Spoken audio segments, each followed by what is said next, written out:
For some Vietnam vets, talking about the war opens up old wounds. It was a terrible experience, a terrible war. It was a dirty war. Vietnam was a polarizing conflict. These vets were caught in the middle of a battle that fostered anger and emotion. Our generation did nothing more different than the World War II generation, the Korea generation.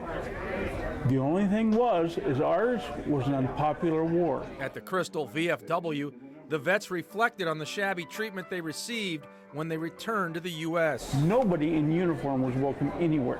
They were hardly conquering heroes. I know we shouldn't hold a grudge, but we do. But we do. We spent 50 years of not being welcomed by our government, not being welcomed by the general public. I came back to North Dakota, and North Dakota wasn't as bad as when I moved to Minnesota. It was still terrible when I moved here. And I moved here in 1970, and they still had riots going on. It's still a sore point with Vietnam veterans, the way they were treated when they got home initially. From coast to coast, many vets returned to a cauldron of opposition in the 1960s and 70s.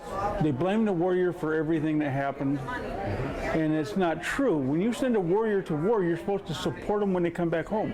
Vietnam was also the first televised war, which fueled the hostility. It's the first time the American public got to sit on their couch in their living room, and the 6 o'clock news would come on with Walter Cronkite, and all you see is Vietnam. The body counts.